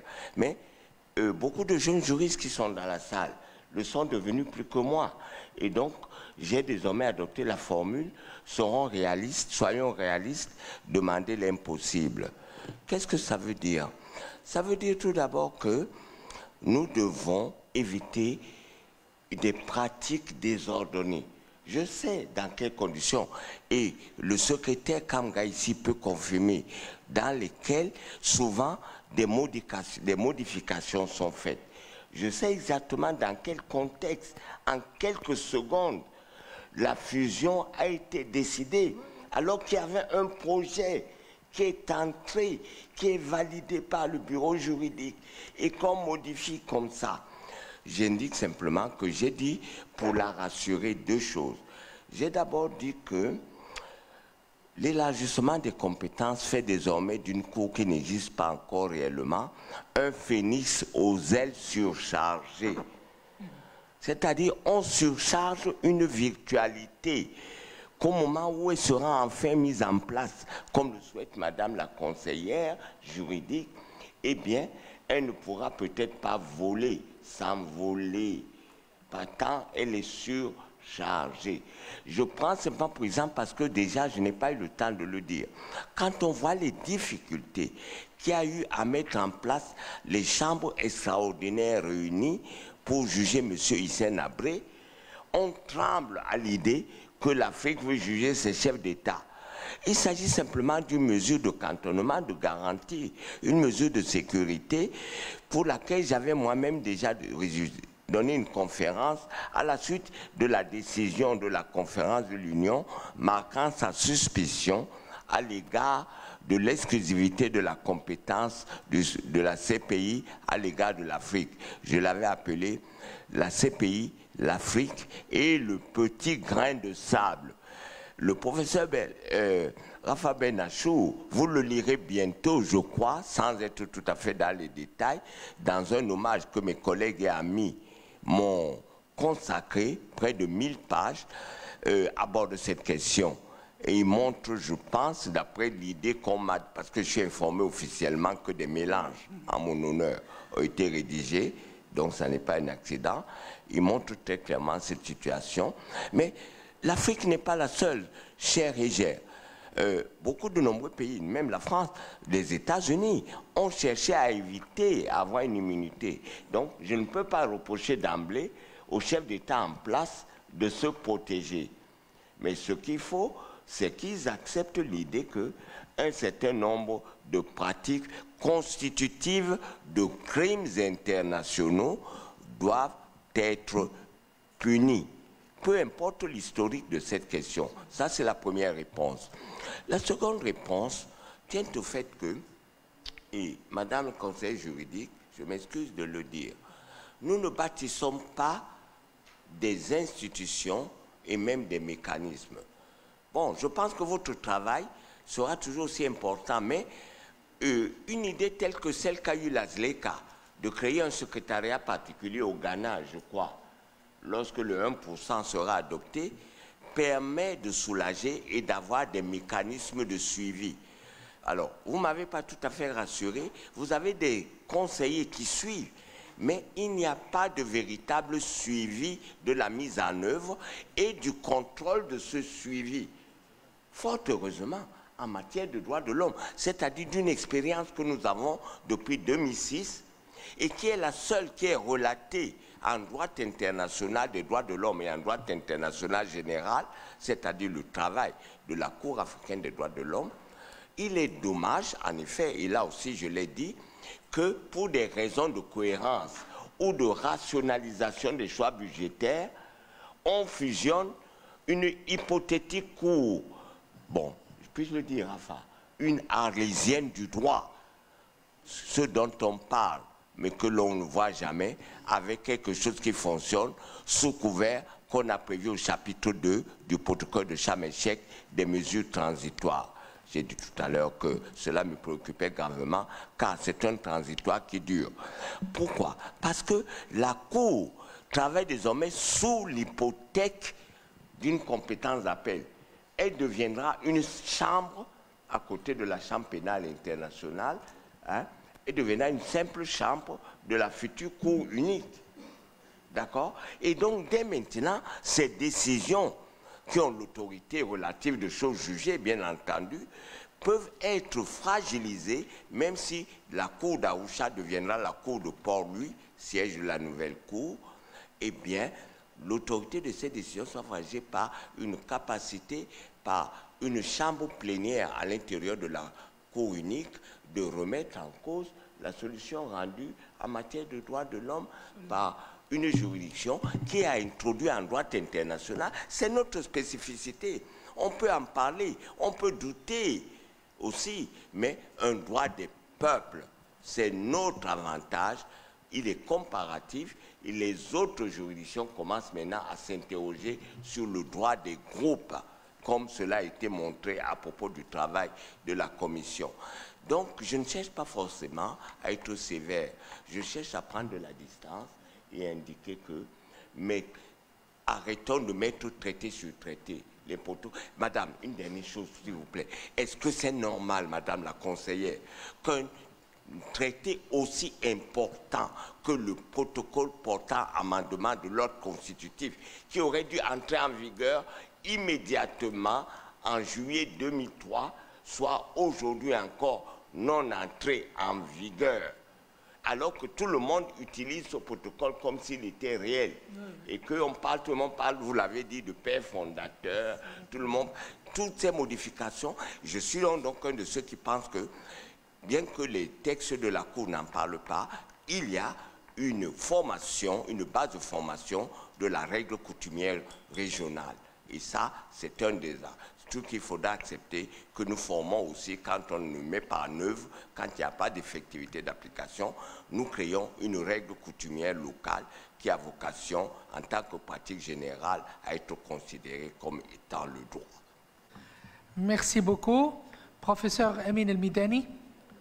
Merci, Monsieur le Président. Amin El-Midani, président du Centre arabe pour l'éducation au droit international humanitaire et aux droits humains à Strasbourg. À vrai dire, c'est une petite information pour compléter ce que vous venez de le dire. Je voudrais informer tout le monde ici qu'il y a une Cour internationale de justice qui a été créée grâce à la modification de la charte de l'Organisation de la coopération islamique. Comme il y a beaucoup de pays africains qui sont membres de cette organisation, alors en 1981, lors du sommet de la Mecque et de Taïf, les dirigeants de pays islamiques, ils ont décidé de créer une Cour internationale islamique de justice. Alors, il y a plusieurs raisons à cette création, mais parmi ces raisons, il y avait un fatwa de Mufti d'Arabie Saoudite, l'ancien Mufti Ibn Baz, qui a dit que les États islamiques n'ont pas le droit, d'après les règles de la charia, d'aller devant la Cour internationale de justice, parce que cette Cour ne tranche pas d'après les règles de la charia. Les experts de l'organisation, ils s'appellent pour l'organisation de la conférence islamique, ils ont changé le nom en 2011, ils ont décidé de créer cette cour. Cette cour, c'est l'organe judiciaire de l'organisation de la coopération islamique. Ils ont déjà choisi le siège, c'est à Kuwait City, mais ils n'ont pas encore installé cette cour, devait fonctionner à partir de 1987. Alors, je vais revenir sur les textes mal rédigés, mal ordonnés de statut de cette cour, mais la cour existe d'après la charte de l'organisation. Il y a encore un projet d'une cour arabe de justice qui a été décidé par les ministres de la justice des pays arabes, comme il y a 9 pays africains qui font partie de la Ligue des États arabes, alors il faut signaler ça pour compléter le panorama des cours de justice. J'ai fini, monsieur le professeur, pour demander plus d'informations sur le comité pour la prévention de la torture, parce que je viens de publier un ouvrage en langue arabe sur la notion de la prévention et les mécanismes de prévention. Je n'étais pas au courant de cette avancée très importante. Je sais qu'il y a la call africain concernant la prévention à l'égard de la femme. Alors j'aimerais avoir plus d'informations, s'il vous plaît, pour améliorer la 2e édition de mon livre. Merci. Merci. Monsieur le Président, il y a un étudiant qui veut... Oui, tout de suite. Patrick, vous répondez. Alors, il y avait une question sur la constitutionnalité des droits, démocratie et constitutionnalité des droits.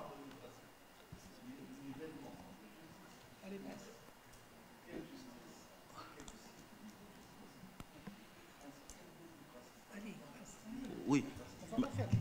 Oui. Alors oui, ce que je voulais dire, c'est qu'on ne peut pas parler de démocratie ou d'état de droit sans justice.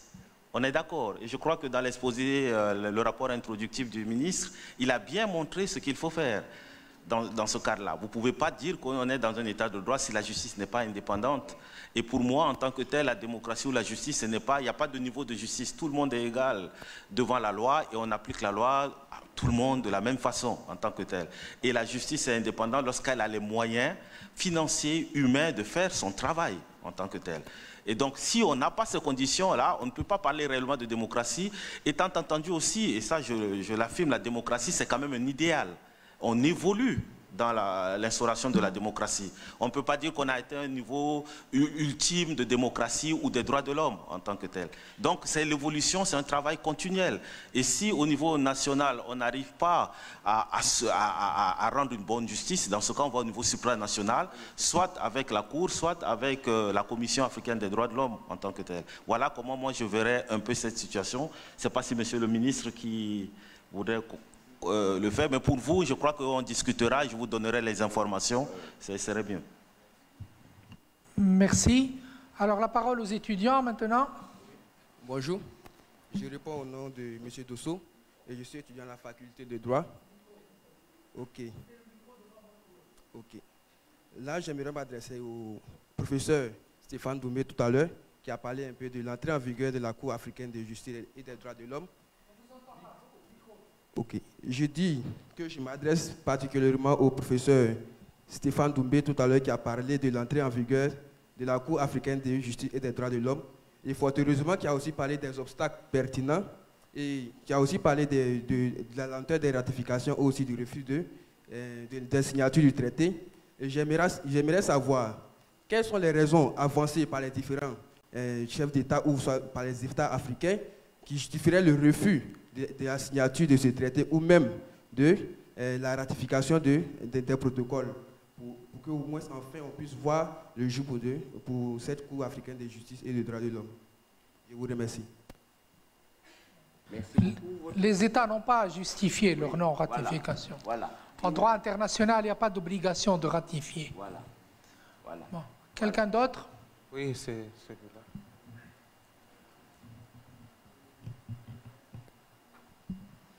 Merci beaucoup. Tout d'abord, j'aimerais bien remercier tous les intervenants qui ont donné des présentations. Tout ensuite, malheureusement, on n'a pas parlé de la question de la Cour africaine des droits de l'homme, une chose qui est vraiment très importante, surtout dans le domaine de protection des droits humains dans le continent africain. Cependant, je vais poser ma question à Monsieur Patrick, qui est responsable dans la commission. Ma question est la suivante. Vu qu'on connaît tous l'état des droits socio-économiques en Afrique et les problèmes qui se trouvent pratiquement dans tous les États africains, quel est le rôle de la Commission dans la protection de ces droits? C'est ma question. Merci. Question bateau, là. Oui. Voilà. Oui. On termine avec les étudiants, on revient. Merci beaucoup, Monsieur le Président, pour l'octroi de la parole. C'est Joseph Kassonga, qualiticien de formation et président de l'association Afrique Intelligence, qui est une association qui fait la défense des droits des travailleurs migrants en Tunisie. Ma question va s'adresser directement à Monsieur Patrick.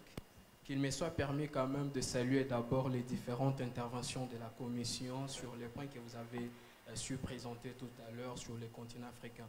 Mais il y a quand même des questions qui me chiffonnent, que j'aimerais vous poser parce que vous avez parlé de ces interventions, mais d'autre part, on n'a pas vu la présence de la Commission. J'aimerais savoir vraiment qu'a fait la Commission exactement, par exemple, concernant la question après les élections en 2016 au Gabon. Il y a eu, au Gabon, voilà, il y a eu d'une part un président élu et de l'autre côté un président qui a usé carrément des forces. L'armée est sortie et même a ouvert le feu sur la population. On n'a pas senti la présence de la Commission. Deuxièmement, ce qui s'est passé dernièrement après le printemps arabe en Libye, on a entendu parler de la vente de migrants africains. On n'a pas vu la commission qui s'est prononcée. Et pourtant, on parle d'une commission des droits de l'homme. J'aimerais savoir vraiment qu'a fait la commission concrètement. Merci. Juge Riyad Belqadi. Merci, Monsieur le Président.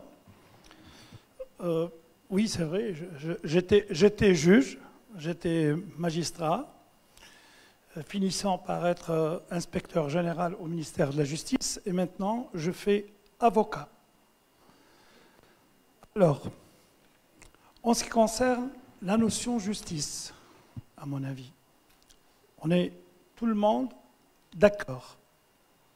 Mais est-ce que cette notion de justice, elle est bien déterminée au vu de tous les États africains, ou pas? C'est vrai, la justice, c'est une valeur constante. Mais la définition, ça peut varier. Bien sûr, ça peut se traduire par les juridictions. Nous, dans cet espace, on parle des juridictions internationales, notamment africaines. Ce que je voulais dire, les premiers États, c'est ce que j'ai constaté, qui se précipitent à s'adhérer ou à ratifier les conventions internationales ou, bien sûr, les chartes sont les premiers à ne pas les respecter ou les bafouer. Vous savez pourquoi? Parce qu'ils se veulent, par cette précipitation, une vitrine de respect de la justice, du droit de l'homme. Autre chose, la notion de juridiction aussi. La notion de juridiction, ça peut varier entre les États.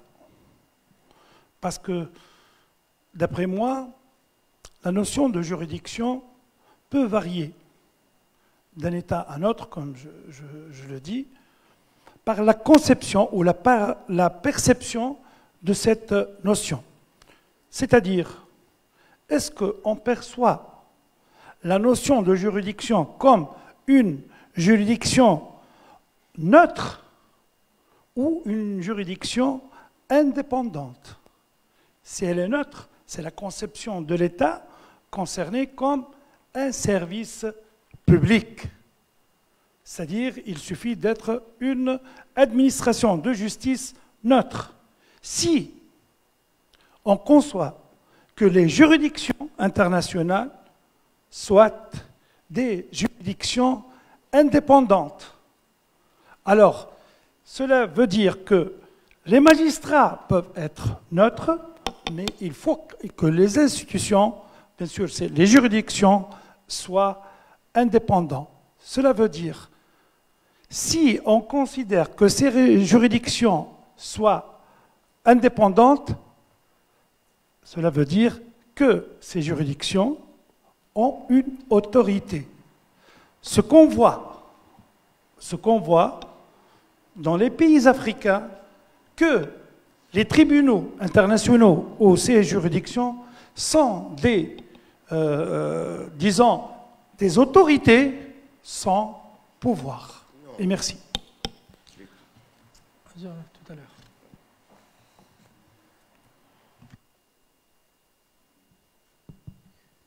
Maître Jean-Baptiste Arenman, avocat à Paris. Alors, j'ai des questions très précises. D'abord à Patrick.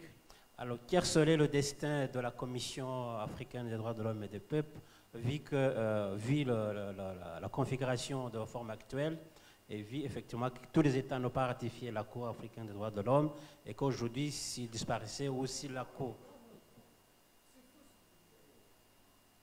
Pardon? Des peuples. Oui. La saisine individuelle, plus de temps n'ont pas soumis cette acceptation, et que la Commission saisisse quand même la Cour pour beaucoup d'affaires.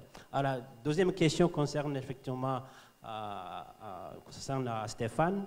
Si effectivement on ne peut pas envisager aujourd'hui les cours communautaires comme peut-être une alternative dans la question des droits de l'homme, comment le font la CEDEAO, si la section droits de l'homme à l'Union africaine revenait pour ce qu'on rit, est-ce que la CEDEAO ou la Cour africaine ou la Cour de la CAC ne se verrait pas finalement une compétence élargie de manière audacieuse? Merci. Merci. Alors, on va prendre une dernière question ici. Ensuite, je vais donner la parole aux trois panélistes. Bien, bonjour à tous. C'est un plaisir pour moi d'être parmi vous aujourd'hui. Je suis Junior Boissa, gabonais, juriste de formation. Alors, ma question s'adresse particulièrement à M. Patrick Lessen. Je ne sais pas si je prononce bien. Vous avez parlé des missions de la Commission africaine des droits de l'homme. L'une des missions qui m'a interpellé est l'instauration de la démocratie en Afrique. À l'égard de tous ces pays africains qui n'arrivent pas à transcrire, comme avait défini Abraham Lincoln, la démocratie, c'est le droit du peuple, par le peuple et pour le peuple. Ces pays qui n'arrivent pas à transcrire le droit du peuple de manière effective, quels sont les mécanismes que la Commission africaine met en place afin de sanctionner ces pays-là qui ne respectent pas le droit du peuple, et quelles sont les sanctions matérielles que la Commission inflige à ces pays? Merci. Merci bien. Monsieur le ministre. Alors, je ne sais pas si en particulier il y a des questions qui m'ont été posées, mais je voudrais juste, en ayant entendu 3 personnes, exprimer trois opinions. La première, c'est votre réaction par rapport, j'ai compris, au rapport qu'il y a entre justice et démocratie. Vous êtes en perspective, vous êtes en perspective de rechercher un standard de justice qui soit le standard commun à tous les États africains. J'ai entendu également un point de vue qui est celui d'un ancien juge devenu avocat, mon cher confrère, la problématique entre la neutralité et l'indépendance lorsque vous la ramenez à la structure justice et aux hommes de justice. Et la troisième que je vais introduire moi-même, qui est une difficulté majeure. Vous savez, si on rentre dans un processus de distinguo entre les qualités de justice en rapport avec les types de démocratie que l'on recherche, on ne s'en sortira pas. Il faut juste se dire que la justice est un instrument, comme je l'ai dit tout à l'heure, utile, nécessaire et indispensable pour nos vies de citoyens et d'hommes. Je ne sais pas si dans le monde des animaux, ils réclament la justice, mais sans justice, dans le monde des hommes que nous sommes, il n'y a pas de possibilité de vie. Deuxième niveau, le rapport qu'il y a entre la justice et la démocratie, au-delà de la question philosophique, il n'y a pas de démocratie sans justice. Par contre, il peut y avoir de la justice sans démocratie. Et la réalité aujourd'hui, disons-nous ce que c'est que la justice. En définitive, c'est cette structure que nous mettons entre nous et les autres, de manière à ce que lorsqu'il y a une désorganisation, un dérèglement, il y ait une structure qui réponde.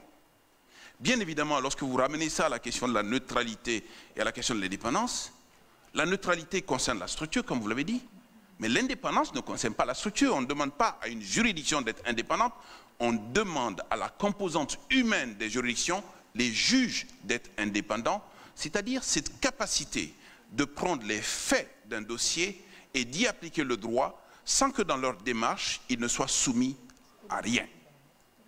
Et je termine par une réflexion personnelle.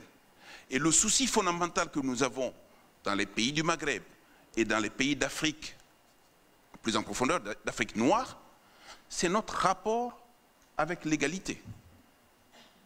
Nous affirmons tous dans nos constitutions que les hommes naissent libres et égaux en droit.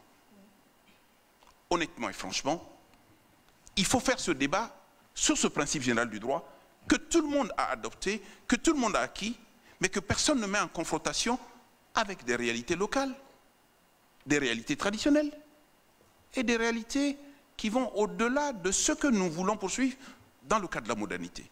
Or, la justice, telle qu'elle est conçue de manière quasi universelle aujourd'hui, elle est basée sur l'égalité. C'est-à-dire le juge en face doit se bander les yeux pour ne jamais regarder la couleur de la personne qui est en face, pour ne jamais prendre en compte l'état de fortune de la personne, pour ne jamais considérer le sexe. Sommes-nous toujours capables en tant que juges d'avoir un type de comportement en application stricte de la question de l'égalité? C'est un souci. Je termine, Monsieur le Président, pour dire simplement que la Commission a indiqué une jurisprudence assez particulière en République du Mali. Nous avons mis en chantier le Code de la famille pour essayer... Oui, la Cour. C'est la Cour. C'est la Cour. Le Code de la famille a été mis en chantier en République du Mali pour essayer de prendre en compte des réalités qui sont de nos socles. La question de l'égalité entre hommes et femmes du point de vue de la succession, en rapport avec les questions religieuses. Le Mali est un pays fondamentalement musulman, c'est vrai, et le Code de la famille laissait l'option aux gens d'aller dans le sens de la religion et de s'appliquer des préceptes qui sont issus du texte religieux. Le rapport qu'il y a avec la justice moderne, avec les questions d'égalité, sont des rapports qui sont des défis pour nous. Et tant qu'on n'est pas capable d'appréhender des concepts de justice universelle en rapport avec nos cultures, notre environnement et nos religions respectives, on est en situation toujours d'être pris à défaut en ce qui concerne la mise en œuvre de la justice. Et ça, c'est un défi majeur. Merci beaucoup, Monsieur le Ministre. Je ne peux pas commenter les décisions de la Cour. Non, vous êtes interdit de commenter. Jusqu'au jour où je quitte la Cour. Monsieur le professeur Stéphane Doumbé-Dibié, est-ce que vous avez comme commentaire? M'avoir écouté, semble-t-il, avec beaucoup d'attention, Je voudrais réagir maintenant un peu à l'ensemble parce que mon exposé, en réalité, couvrait tout. Tout d'abord, première évidence, pour que les choses ne deviennent pas plus compliquées qu'elles ne le sont. Nous sommes dans une manifestation relative aux juridictions continentales et sous-africaines, sous-régionales africaines.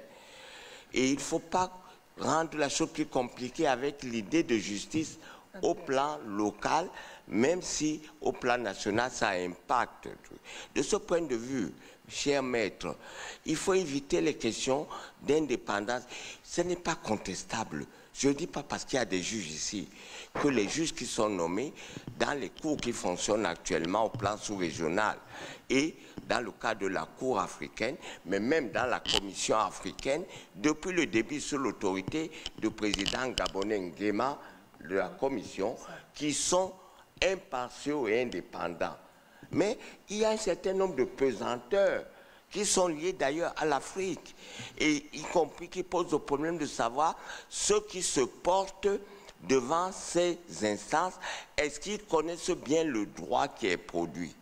Je voudrais dire à cet égard, c'est la deuxième chose, que avec les nouvelles orientations qui veulent placer l'Afrique dans la perspective de 2063, certains diront même pour le développement durable dès 2030, après que ce programme ait déjà été celui de l'après 2015, et il a un peu changé, vu que 2015 c'était déjà dépassé.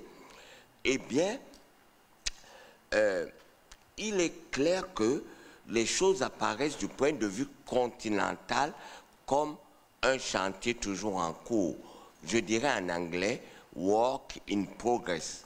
Le seul problème, et là j'aurais aimé entendre Madame la conseillère, c'est un work in progress qui dure, pour les raisons que j'ai données, pour lesquelles m'a interrogé plus spécifiquement Jean-Baptiste, qui sont liées à des considérations politiques. Il n'est jamais dans l'esprit de gens comme moi, qui sont des techniciens de droit, d'interroger les impensés juridiques et tout simplement la volonté politique d'un État. Même s'il a participé à des négociations, il peut ne pas ratifier. Le seul problème, c'est que à partir du moment où il a manifesté politiquement sa volonté d'être parti, il faut qu'il la concrétise. Le seul problème, c'est le fait qu'il n'y a pas au niveau des États de programme de ratification des traités. Parce que les services des traités et accords, mais j'aurais aimé que le secrétaire Kamga, qui n'est plus dans ses fonctions, hélas, mais qui connaît bien la question, mais qui reste étrangement silencieux, prenne la parole pour vous dire que les gens se préoccupent en Afrique d'aller en mission. Et les dossiers tendent à s'entasser. Et il ne faut pas se rappeler au souvenir du ministre parce que vous pourrez vous taper sur les doigts. Et donc, les dossiers vont caler les chaises ou les portes.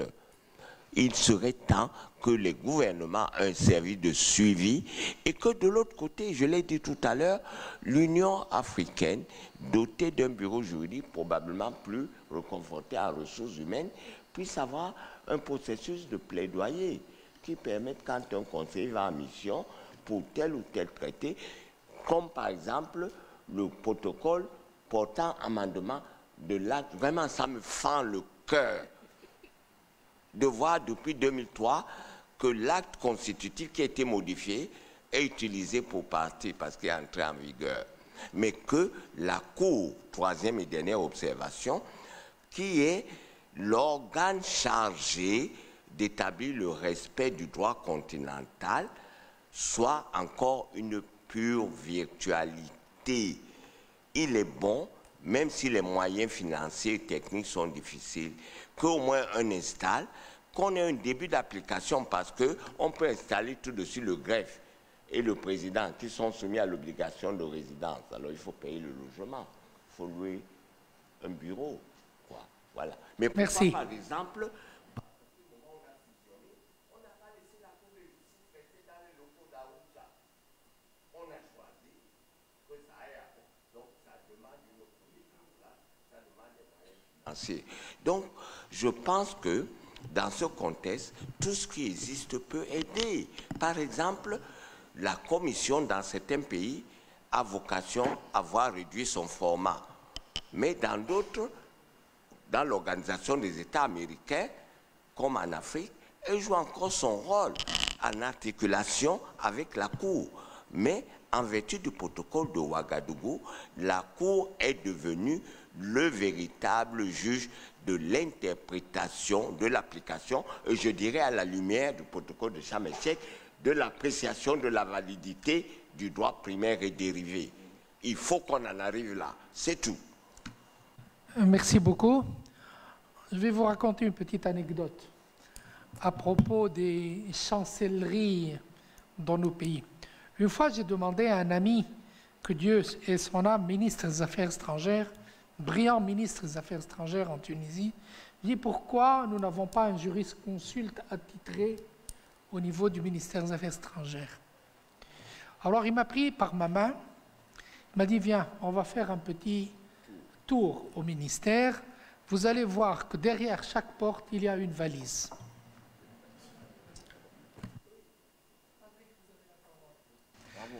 Alors, je crois que pour dire une chose qui est claire, hein, qui résume tout ce qu'on a dit ici, nous avons une volonté politique actuelle africaine qui n'est pas favorable au respect des droits de l'homme ou bien de tous les textes des juridictions, du droit en tant que tel.